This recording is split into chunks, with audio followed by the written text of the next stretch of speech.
Good morning. Hey, Peter, it's good to see you. I remember seeing you in Denver a couple of years ago, and I know you had mentioned you're going to be doing some research, and looks like you got it done. Awesome. Good to see. Yeah, I had to squeeze that in because that was important to me. Well, and important to I think the world in general. I think that's good to know. And are you currently in Sweden right now? Where are you located? Right. I live on the west coast of Sweden in Gothenburg, which is the second largest city in Sweden. But now I'm up at my brother's and my sister-in-law's place in Stockholm because I'm training functional medicine doctors here. So I'm I currently see. yeah. Okay, wonderful.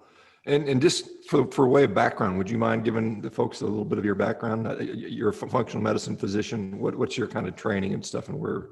Tell us a little Yeah. bit about yourself. Yeah, life can take you on all different roads, and I actually I grew up with my dad. He was CEO of a pharmaceutical company all my life, and my uncle was a doctor, like a radio doctor for all Sweden. Everyone knew who he was, so it wasn't too far away to start studying medicine. But then I actually spent 15 years in pharmaceutical research myself. And now, since 6 years, I'm running a functional medicine clinic, which is called FunMed. Now we're growing fast, and we're in 4 different locations and 8 doctors and more to come. So I really, something happened, but I don't know. We could talk more about that. What took me from the pharmaceutical research to functional medicine? I don't know.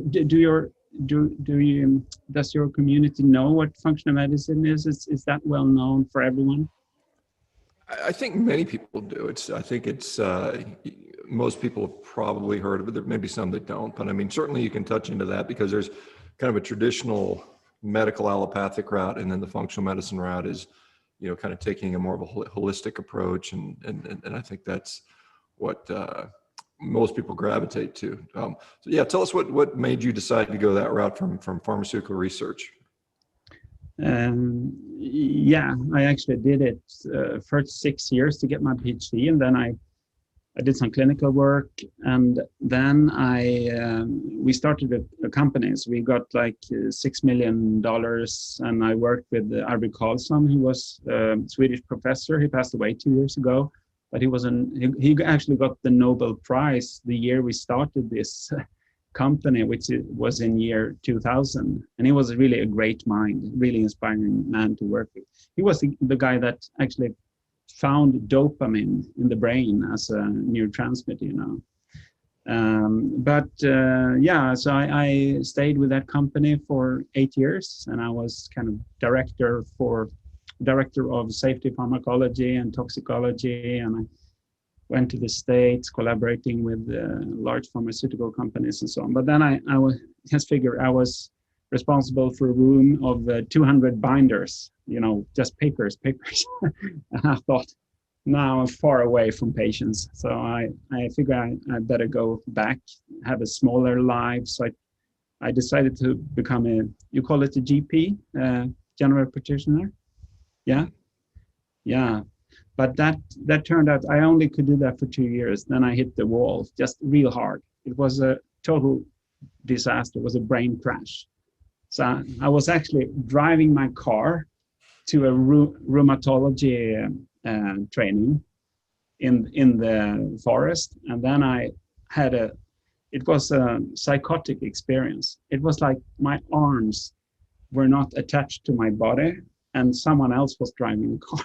So I just called them, I'm not coming in today, and I went home and I slept 13 hours a day for 2 weeks, and then I got on sick leave for 2 years.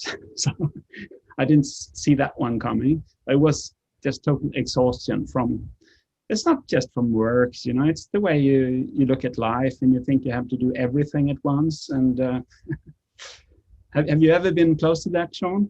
Exhaustion? Yeah, I mean, physical exhaustion, sure. I mean, during my medical training and my residency, we worked 120 hours a week. And I mean, I literally would work 40, 50 hours without sleep. And I'd fall asleep in front of patients if I wasn't standing up. If I sat down, I'd immediately fall asleep. So I mean, I've fallen asleep while being in an operating room while assisting, holding retractors for a surgeon. Just you're standing there and you're like 40 hours and there's nothing to do and you're just standing there and you literally fall asleep standing up. So yeah, I've been to complete physical exhaustion, and fortunately they don't do that anymore to the medical training, or they're not supposed to. They've limited the hours. But back when I did it, it was an endurance contest. It was just, and they used to actually physically hit the residents, and they'd whack you with a hammer, and fortunately they didn't mess with me too much because I was so much bigger than everybody else. But I mean, that stuff would go on, and it was definitely a war of attrition. Some people would quit just because they couldn't handle the hours and the continuous pressure. But yeah, it's tough. It really is, can be. Yeah, I think it's tougher in the States than it is in Sweden. Really, it's a little bit softer here, even though it can be long hours. Well, but then I was on sick leave. I had anxiety, depression.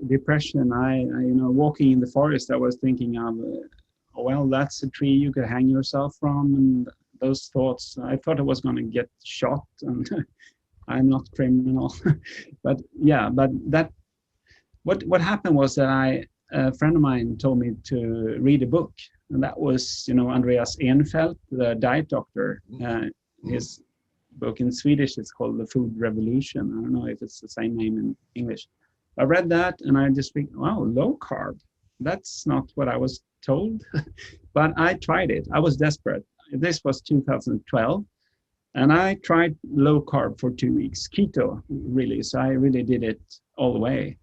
And that transformed my life because I got rid of joint pain in 2 weeks that I had carried for years. As just, no diagnosis, just joint pain. And my IBS symptoms, all the bloating just went away in 2 weeks. And I lost 5 kilos. I call it like, the belly fat just went away like it was magic. But the best thing was that my brain cleared up, so I can work full hours instead of just half days as I did. I did some work training them. So that was I just understood that this is a black box in here, this low carb nutrition. And I've been told nothing about that during my training.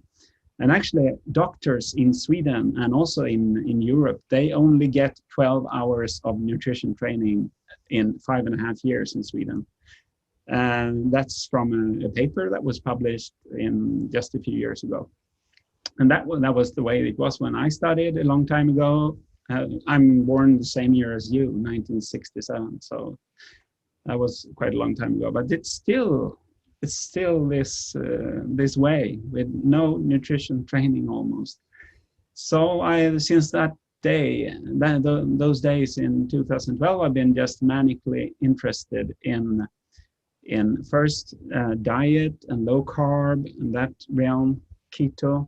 But then I found functional medicine. I went to the US in 2014, took 6 different courses in 1 year, and I wasn't really 100% healthy then, but I just had to do it. And I started my clinic in 2014,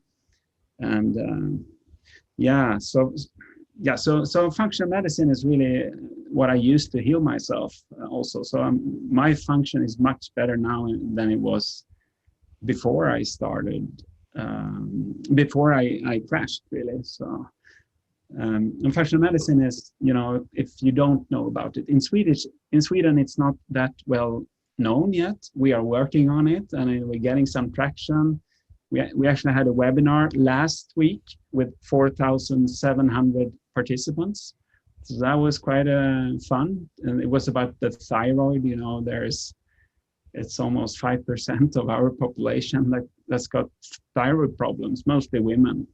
I don't know if that's why there is not much research interest into it, because it's mostly women. I don't know. It's sad, but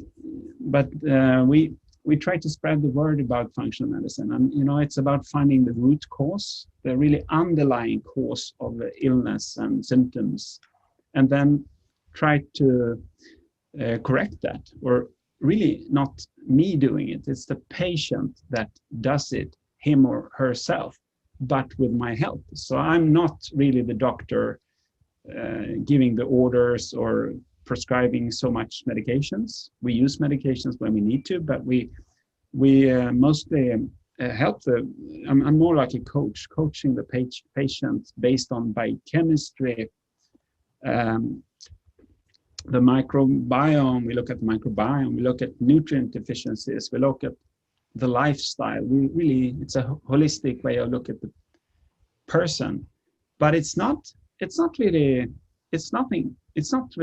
alternative medicine in my eyes.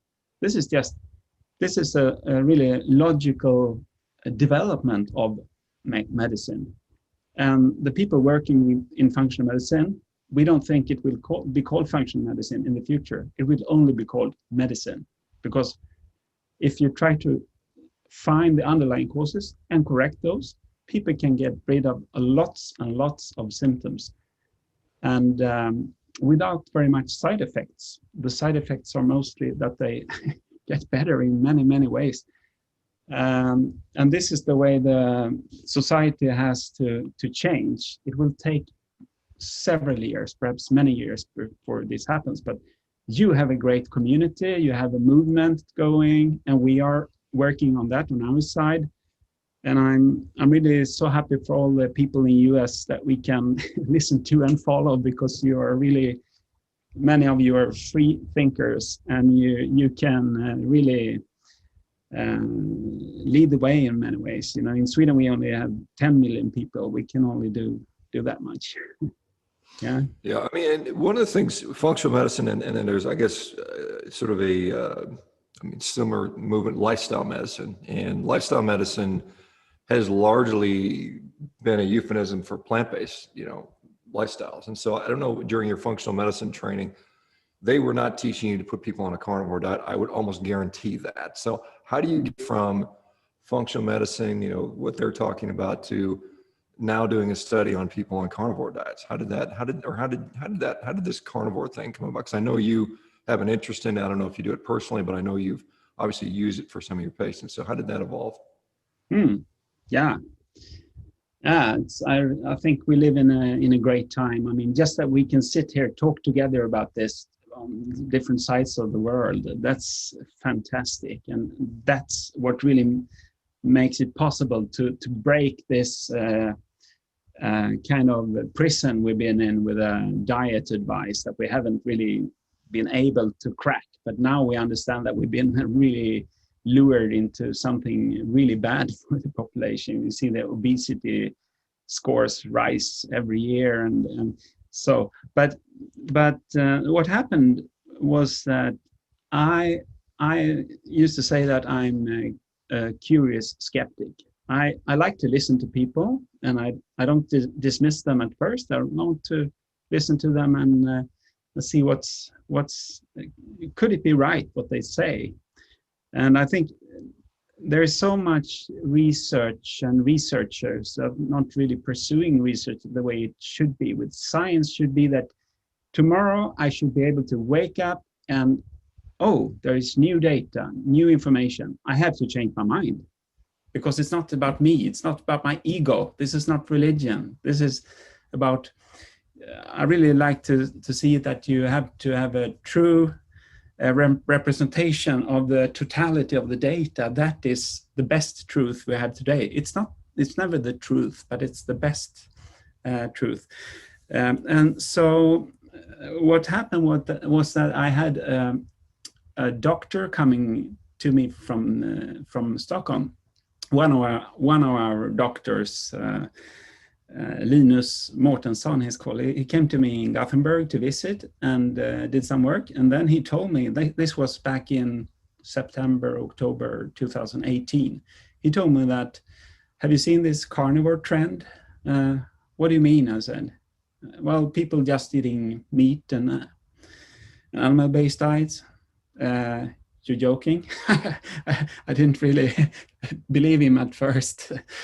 It's so hardly engraved in you that this can't be true. But I'm curious. So I started to follow like you and others and look into this. And then I try to really cover it all, to look at, and we only don't use functional medicine as a basis in our clinic. We also everyone is using evolutionary medicine. We really look at the human being as an animal.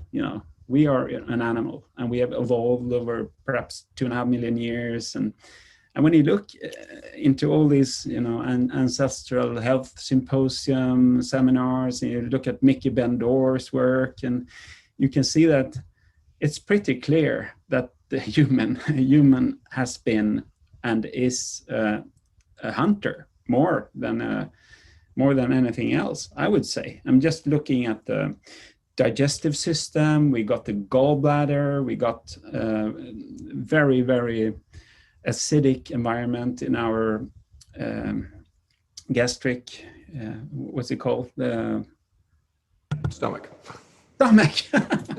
Yeah, stomach. Yeah, we are for sure.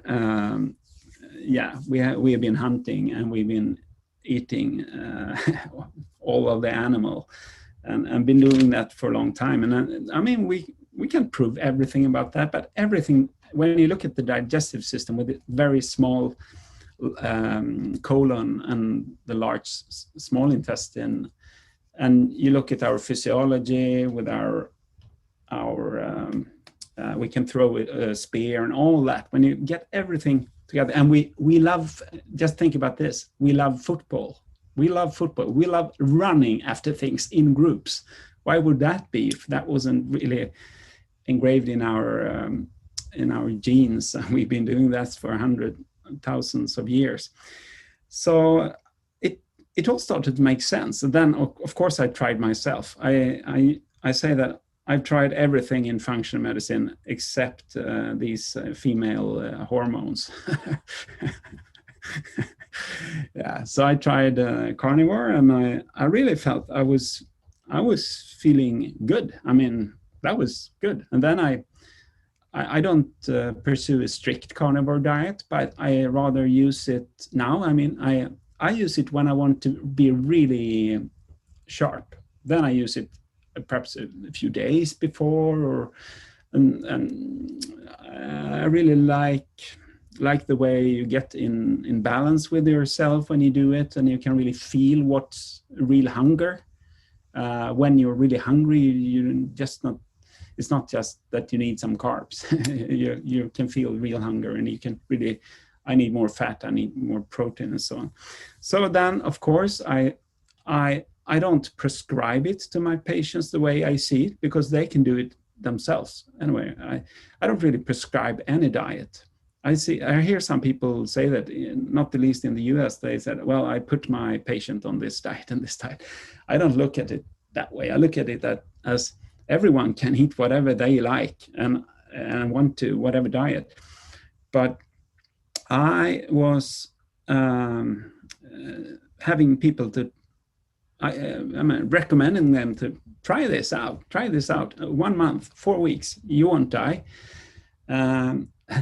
And also, some people said, but how can you live without plants? I mean, is that really possible? And then I usually, I talk a lot to my patients. We have 1.5 hours appointments many times. And so you really can talk them through all this evolutionary thinking. And so when they asked me I need to have some plants, no? Then I just, we're in Sweden. Right now we got 6-. It's a beautiful, sunny, snowy day.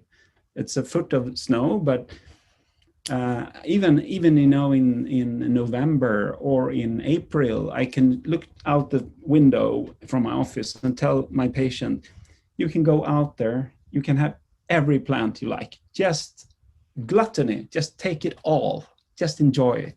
And they're looking at me as, are you just crazy? There is nothing out there.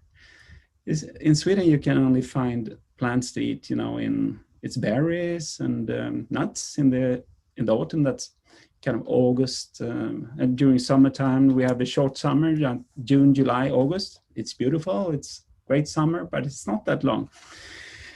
Yeah, so then people start to understand that, wow, and we have the Samis up in the north. They live from reindeer mostly, and so we really have, yeah,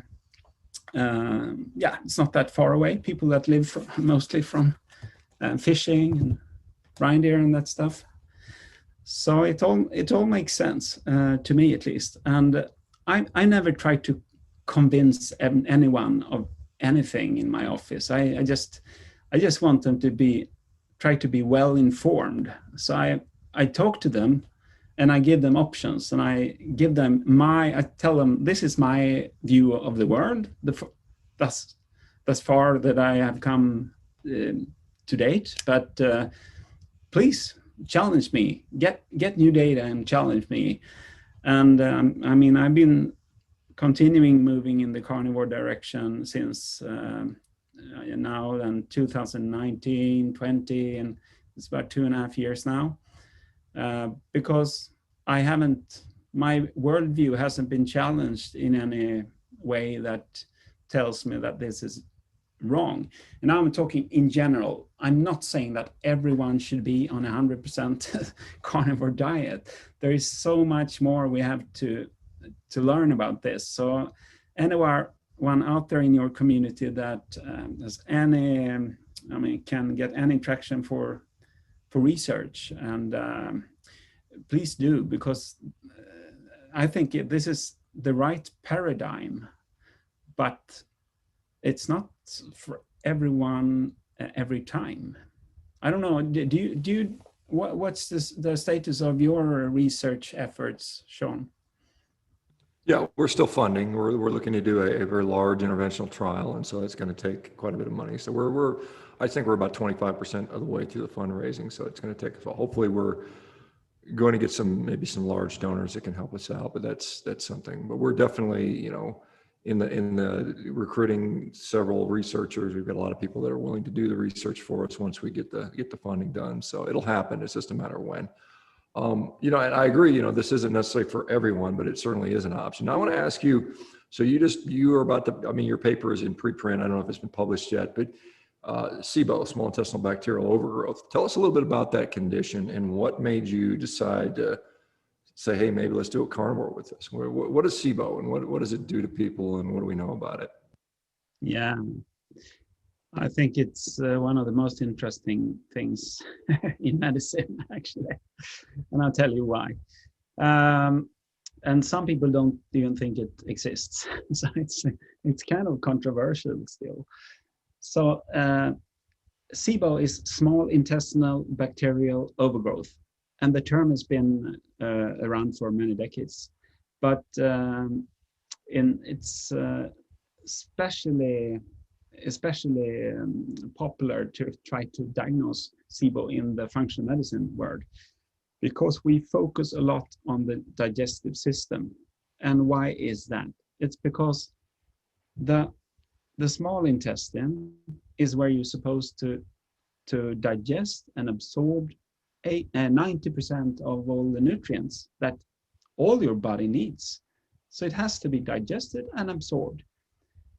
And the way the body solves that problem is that it has to make a large surface area in the small intestine. So it doesn't look like this. It looks like this. It's like a coral reef, just woo, with all the villi that makes the surface area as big as some people say it's like a tennis court, but it might be half of that or whatever. It doesn't matter. It's huge compared to our skin, for example. That's the only way to get the nutrients in. And then there is also another requirement, and that is, of course, an immune system that protects this surface area. So we got perhaps 60%, 50, 60%, 70% of our immune system around our gut, and especially around the small intestine where the nutrients are supposed to be absorbed. But then you can get this problem, which is that instead of having a pretty clean small intestine, because there's not supposed to be many bacteria in the small intestine, because the digestion in humans is not like a cow where there is a lot of bacteria fermenting, or a gorilla, with a big belly. That belly is more like a large intestine, but full of bacteria that digests all the plant foods that the gorilla eats. But the human small intestine is supposed to be quite rid of bacteria. And then in our large intestine, we have lots of bacteria. But what can happen in our toxic environment, which is the Western society? I sometimes call it the toxic environment. That is that the bacteria can overgrow. And sometimes it comes from the large intestine into the small intestine. And when the bacteria has moved into your small intestine, they are on vacation. It's like, it's great. You get food, perhaps every second hour, and it's Doritos and whatever. And bacteria generally like carbs and fiber.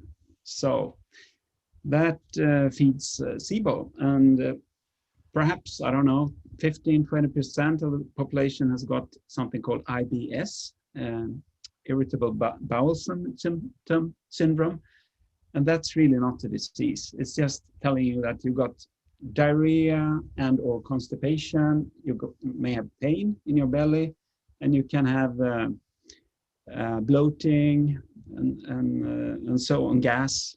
So many people have that. And I believe, based on some research and also based on my clinical experience, that many times the IBS patients have SIBO as an underlying cause. Not all of them, but many of them. And why is it so hard to diagnose this SIBO then? It's because the small intestine is just in the center of our body. We can only get, like with a gastroscopy, we can go down into the stomach and then further on, perhaps 30 centimeters or so. And that's not, we can't go 5 meters down, And you can go from below, colonoscopy, then it perhaps also can get like 30 centimeters up, so 30 inches up, less, perhaps 10 inches, but whatever. So it's hard to get in there. We know very little about the small intestine and what's in there.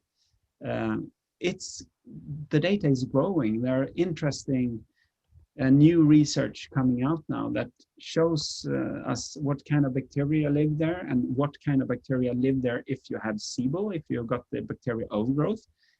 So it's fantastic to follow this research and see this evolve and use that in our practice.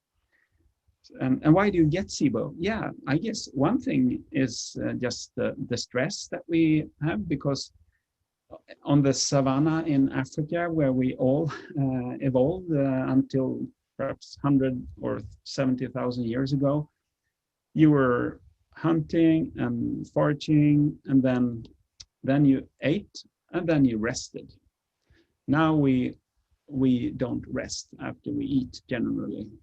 In Spain, they do with a siesta, they at noon, they sleep for 2 hours and have a good time. And I think that it may seem lazy, but I think it's very smart to just rest after you eat. So I think that's one thing we do very wrong. And then we just eat too much carbs. We just eat too much carbs. Not everyone, but generally we do as a population. That's a big problem, not just because we gain weight. It's a problem because we feed bacteria in our small intestine, which is not supposed to be there.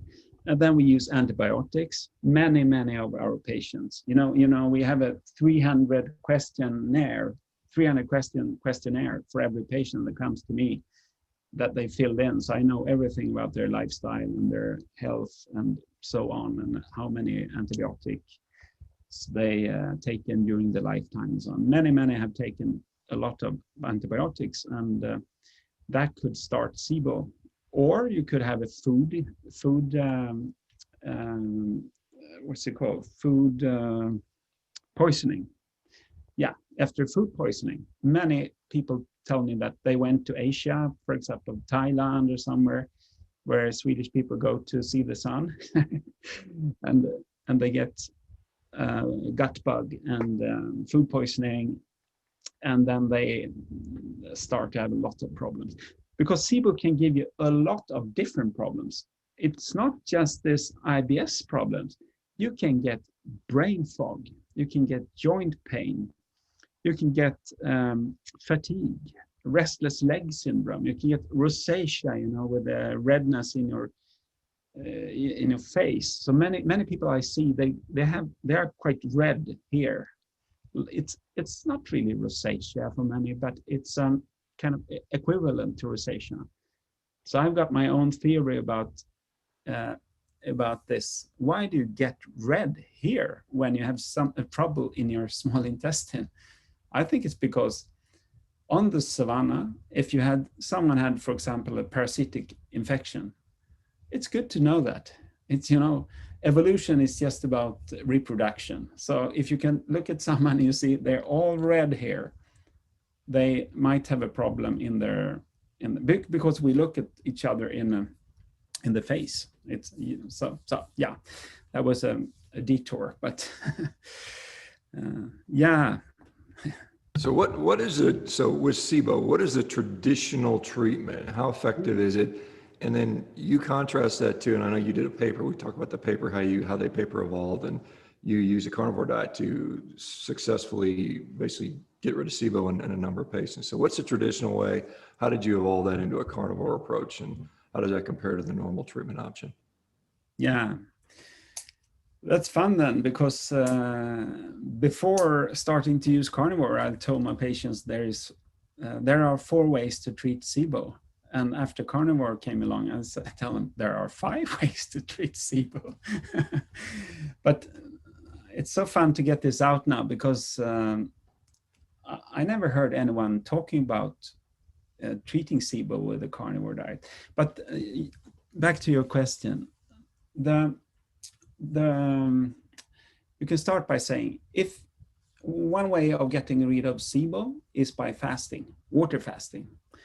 And it's not enough to water fast for 1 day or 2 days or 3 days. I mean, I've been fasting for 3 days. I wouldn't get rid of SIBO by doing that, because the bacteria are really good at just, you know, hibernating, and they will get back on flourishing when you start eating again. So I've actually had, last week I talked to 2 patients. They do a 10-day water fast. And none of them I told you have to do a water fast 10 days. They just choose to do it. They look around and that's what they wanted to do. So that is one way. I know from experience that the SIBO bacteria can go away. We use a breath test to diagnose SIBO. We can talk about that more. We breath test, identifying gases in your breath, and that can tell you if you have SIBO. So that's number 1, fasting. And then we have something called the elemental diet. And elemental, it's really, you don't eat any real food for 2 weeks.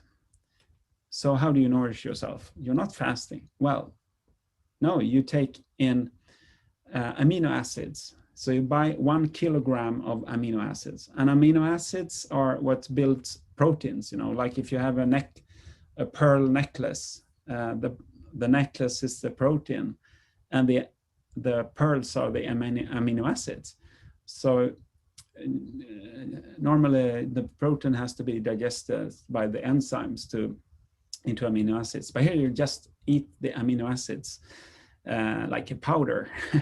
And many patients hate that. They think it tastes awful, and many of them can't even do it. So you do that for 2 weeks, but it's not only protein you need in the form of amino acids. You need some fat as well. So they use perhaps olive oil, rapeseed oil, coconut oil, that stuff, also to get some energy. And then they use a little bit of dextrose, glucose, many times as well.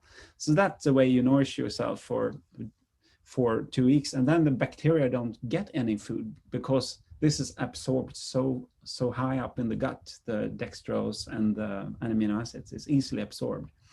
It works beautifully. 80% of patients rid their SIBO by doing that. It's so those two ways are really similar. You know, you just kind of starve the bacteria. They don't get any food in the small intestine. It's great. Then we got the third option. That's Xifaxan, or rifaximin. It's called rifaximin. It's an antibiotic, and most people react to that. They don't want to take an antibiotic. But I would actually be prepared to take it myself, because it's not absorbed from the gut more than perhaps 0.5% or so.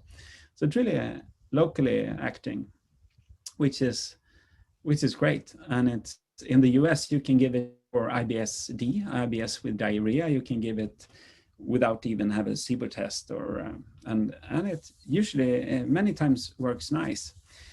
Then there are lots of different of herbals, you know, with it can be berberine, it can be allicin from garlic, or oregano oil. There are lots of different, because plants, they have to protect themselves. Like they can't run away, so they have to protect themselves. And then we can use that as humans to do extracts from that, and we eat those capsules, and then that will kill the bugs in the gut. It takes a little bit longer than the antibiotic. It can take 4 weeks, 6 weeks, even longer. And sometimes it's easy to treat SIBO, sometimes it's really hard. And then I just thought that, well, if you can starve the bacteria by using the elemental diet or water fasting, wouldn't eating only meat starve the bacteria, since there is almost no carbs in meat, except for example, in liver, there is some glycogen or so, but it should be an option. So we just started to try that. And the first patient in the paper, or in the article that we are hopefully will publish, it's, as you said, a preprint. The first patient was a 22-year-old girl that had a large finding in her results.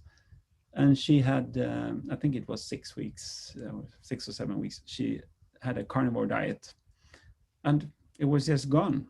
But she still had a signal from the bacteria in the large intestine. So all the bacteria in the large intestine was not gone. And then we continued to do that from 2018 in October for about, I don't know, well, we still do it, but what we did was just to pick 6 patients that had done it in a quite consistent way. You know, sometimes people don't, this is not a research study. This is just a case report. We're just reporting what happened. So it's not really a research clinic and control everything. We just try to describe what happened. But we choose patients that were really clear, that they had a clear finding before, and we knew that we can trust them, that they had to really follow the diet. And then on the last day of the diet, it might be 4 weeks or 2 weeks or 6 weeks. On the last day, they do their SIBO test again. So we really know that it was a good measurement of what the zero-carb carnivore diet would do to these bacteria. So the test itself, it's for you out there that haven't heard about the SIBO lactulose breath test. It's really, I think it's neat. It's that first you have to starve the bacteria. You do that generally by not having any carbs and fiber for about 24 hours before the test. And then overnight you fast for 12 or 14 hours. And then in the morning you blow into a bag with a hole in, and then you got a vacuum tube, glass vacuum tube. You actually got 10 of those, and you push that onto a rubber-clad needle, like poof, when you blow. So you get a sample from your breath, And the human body doesn't make hydrogen and methane. No, we don't. But bacteria can make that, and especially from if they get some carbs. So what we do is we get the first sample, and then you drink carbs in the form of lactulose, which is a sugar that our digestive system can't digest lactulose. But bacteria, many bacteria can do that. And when they do that, it generates hydrogen and or methane. So then the hydrogen goes into your blood and then into your lungs, and you breathe it out. And then you can really see for over 3 hours, then you take 10 different tests every 20 minutes. And then you can see if you have a sharp peak in hydrogen after 40 minutes or 60 minutes, that's not in the large intestine. That's probably in the small intestine. So a normal test is the peak is perhaps after 2 hours. It increases because then the lactulose reaches your large intestine. This test is not a perfect test. It's debated. It's controversial in the conventional medicine, but I think it's. I mean, we need better tests, but it's good enough to use and really create better health for many people using functional medicine. Peter, let me ask you, because we really don't. This is a sort of a biomarker test. It's a assumption that you're trying to move. But at the end of the day, when you're treating SIBO, you're treating the symptoms. You're treating the diarrhea, the constipation, the bloating, the associated, if there's rosacea, as you call it, or brain fog. So are you seeing that improve as well? Does that correlate with the improvement in these tests? What did you see in your patients? Yeah, right. So, and I mean, anyone can go online and look at the results from our preprint study. Because there we have 2 tables that depicts what the patient experienced. How did they experience the diet? Was it hard? Was it easy? Did they like it, enjoy it? And what kind of did they get any weight loss, or whatever happened? So that's in the article, and the article is in preprints on its. If you look for, you can just Google like carnivore SIBO Martin. Martin is my last name. Then you will find it, and or the other authors are Martina Johansson and Anneli Ek. So cheers to Martina and Anneli, who did a great job to put this together. I would never have been able to manage this myself, so that was great. But what they generally, it was well tolerated, and that's I could just read the conclusion, which was that and it's misspelled here because it's a preprint. They haven't really got the text right, but it should be the 0 carbohydrate, 0 fiber carnivore diet shows great potential for being a red. Oh, you got it. Great. Okay. Yeah. So you can look at the conclusion, and it's down there. Yeah. The carnivore diet shows great potential for being readily available, cost-effective, and equally effective.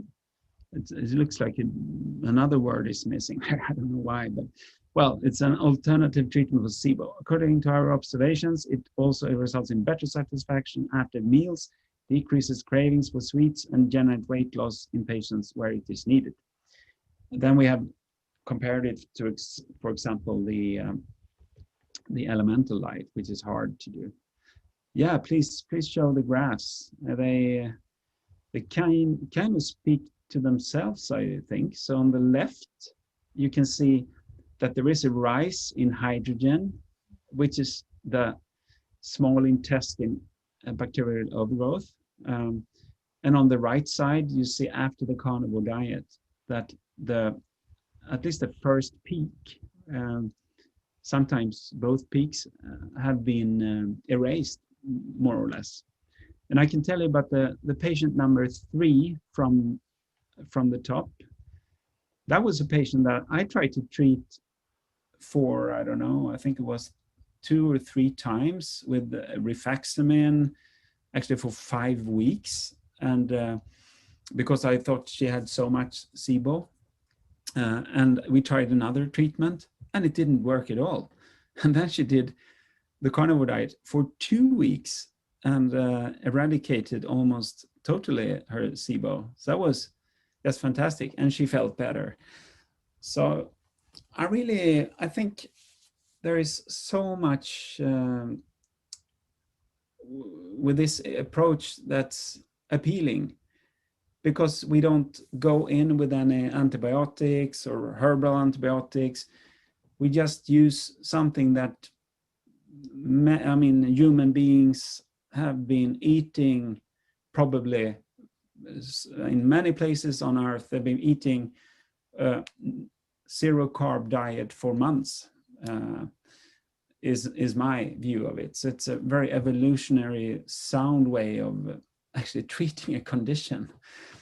So, I mean, many religions have fasting as a part of their way, or of their religion, and it's probably related to health as well. It can be very healthy to fast, at least if you're not too sick.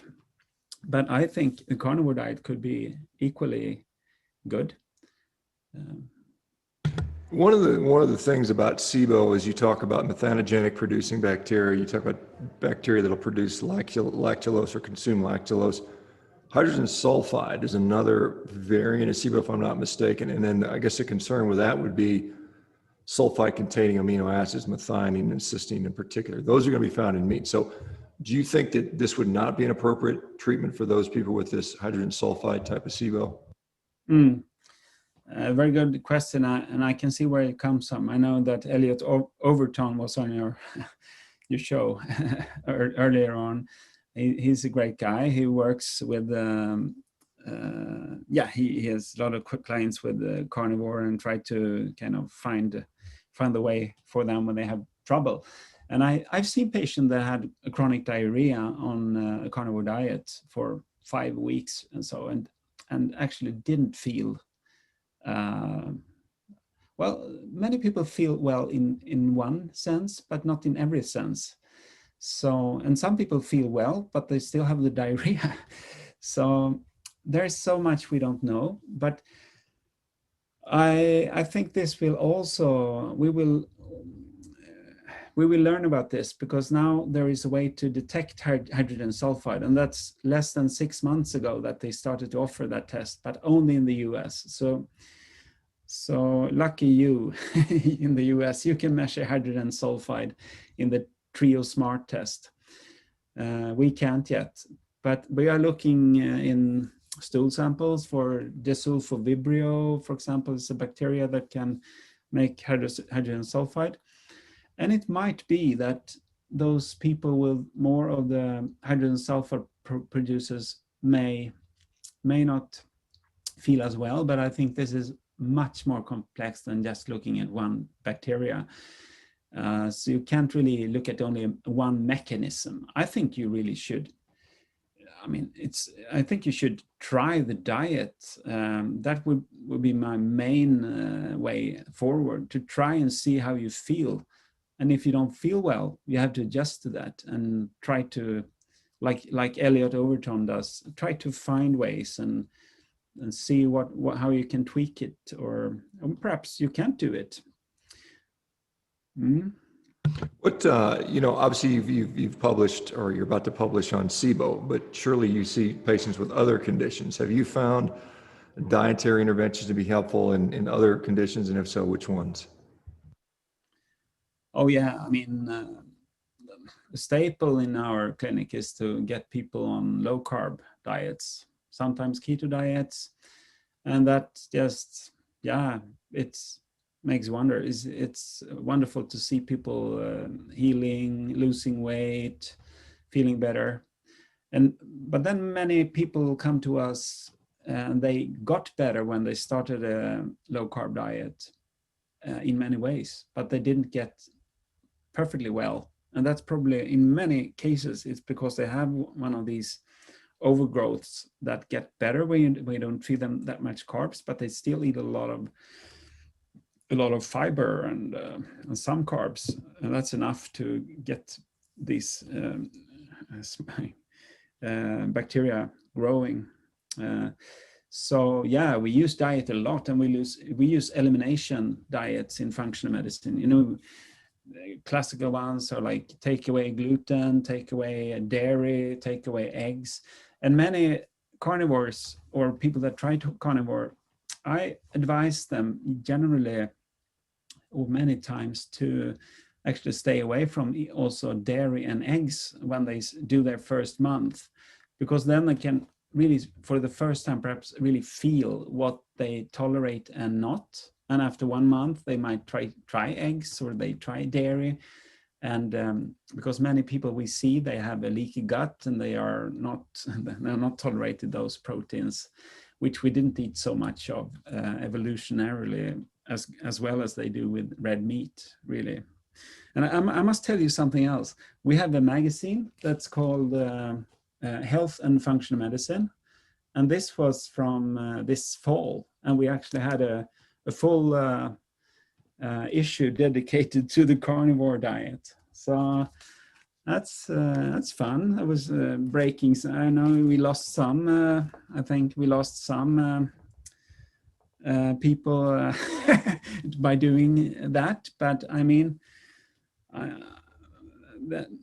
I'm another thing I must tell you then, Shawn. It's about that really has been puzzling to me. It's since I started my clinic in 2014, perhaps sometimes it's like 50% of the people that come are vegetarians or vegans. And I'm not specialized in any way, just take on anyone. 70% of the patients are women. But so I thought a lot about why are there so many vegetarians and vegans? And I came to this, with no preconceptions. I didn't have a clue what I was myself pursuing, like the Institute for Functional Medicine teaches, whether you have to eat the rainbow and so on. I did that in the beginning, but then I started to question it more and more. And so I really had 3 phases about the vegetarian diet and vegan diets. And the first phase was, okay, they come here because they get nutrient deficiencies. That's a no-brainer because, I mean, as you teach and so many other teach, or you don't have to listen to anyone. You can read anywhere about that animal nutrition it's superior in many, many ways. Vitamin A with the retinol, you got omega-3 with the EPA and DHA, you got the B12, you got folate in liver, and so on. They're just more bioavailable nutrition. So that was the first phase. And then I really, when I understand how many people that have SIBO and perhaps also yeast overgrowth, then I understood that, oh, it might be the carbs and the fiber that the vegetarians just indulge, that may be another problem. But then when we started with approximately in the same time in 2018, we also understood the issue with oxalates and other plant toxins. So that was the third phase. So nutrients, all the carbs, and then the toxins. So I think we've helped a lot of people to understand that they are oxalate intoxicated. It can be a little tricky to understand it, but that's also a really important thing for newcomers that want to try the carnivore diet. And we tell everyone that want to try it that you have to be observant on, so you don't get oxalate dumping. You've for sure been talking about that in your community, but people can really, really feel bad when they have oxalate dumping. Yeah, and that's something you have to be aware of. Yeah, I think that's great. Well, anyway, Peter, thank you very much. Where, I put a link in for that article, but where do you think it'll get, when do you think it'll get published? Where do you think it'll get published? And then where do people go to find out more about your research, your clinic, that type of stuff? Yeah. Actually, I don't know about the research article has to be reviewed by referees, and that will they were invited just a week ago, I think. So it depends on how fast they are and if they like it. We get comments. So it might take weeks, might take months, probably more like months, I guess. But you can go look at the preprint and spread the word about the article, because I think that should be enough to have the functional medicine practitioners scratch their head or actually get going using this now. Seeing that it's generally not dangerous. Well, you also have to tell patients to have more salt if you go from a standard diet to a carnivore diet, because your insulin plummets. And you also have to tell them to check your blood pressure if you're on blood pressure medications or diabetes medications, on check your glucose levels and so on. So you have to know something. If you're sick and on meds, you have to know something, and perhaps working with someone that's licensed, or so that's good. And then if you want to find me or us, we are now, the FunMed clinic is actually growing fast. We were 2 people in 18 months ago, and we are 22 people now. So we're actually a health tech startup also. So we're building a functional medicine IT platform for functional medicine. So we are at funmed.se. It's in Swedish though, so far. It might be in English in 6 months or a year or so, but so far it's in Swedish. We are also, if you have any Swedish friends, please direct them to the Health and Functional Medicine magazine. And we also created a training course for doctors, nurses, licensed practitioners, and that's called Funktionsmedicinska vårdutbildningar in Swedish, which is functional medicine healthcare training. So that's about it. Well, Peter, thank you very much. I look forward to more from you in the future. We're supposed to have this meeting in Sweden, and it keeps getting canceled, unfortunately. I was hoping to get there this year or last year, but maybe the year after that. We'll see that, but hopefully anyway. Yeah, that would be great. Right. And can I just tell everybody out here, remember, you only have one life. Stay true to your heart and just pursue that. I mean, don't waste your life on lies or other people's, someone else's truth. You have to find your own truth. And I can end by telling you my favorite quote. That's from André Gide. It's a Frenchman, and he said, "Trust those who seek the truth. Doubt those who have found it." I love that. That's awesome. Anyway, Peter, thank you. Have a great evening, and look forward to hearing from you down the road. Everybody take care. Have a great rest of your weekend. Go Kansas City Chiefs, because we got a carnivore playing on that team for the Super Bowl. So anyway, you guys take care. We'll see you guys tomorrow. Bye-bye. Take care.